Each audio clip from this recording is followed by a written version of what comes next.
Light means truth, it means reality, and the double brightness of this hexagram tells us that clarity is manifested both above and below. A quote from D.I. Lauf in Secret Doctrines of the Tibetan Book of the Dead. Meditation on light is one of the most important exercises in the various schools of Tibetan yoga. The more these psychic and spiritual powers can be achieved during life, the stronger is the ability to penetrate and overcome the bardo. The Confucian commentary gives the examples of the sun and moon in the heavens and of growing things on the earth as emblems of clarity.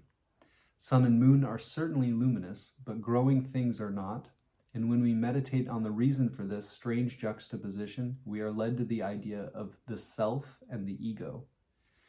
The self is the sun, the source of illumination which causes the ego to grow. Sun is to growing things as self is to ego.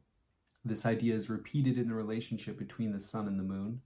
The moon is not self-luminous.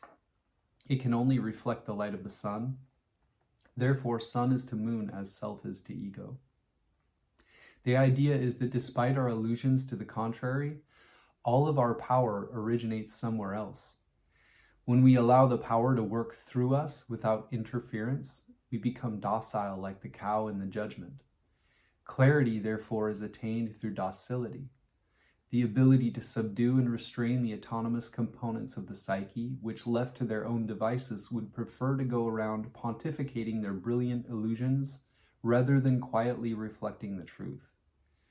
It is not easy to reflect the truth, and the superior man is counseled to constantly perfect his capacity to do so. It is only when self and ego come together in a fusion reaction that the energy released attains the true double brightness imaged in the hexagram. The identical idea is found in the Kabbalah. A quote from the Zohar.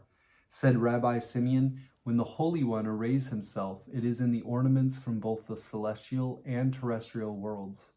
From the former with that heavenly light on high that no human being can approach unto.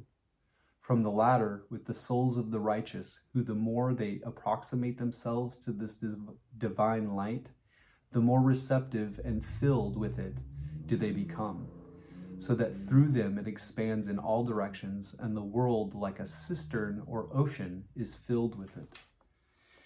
Wilhelm mentions that the hexagram, divided within and closed without, is an image of the meshes of a net in which animals remain snared.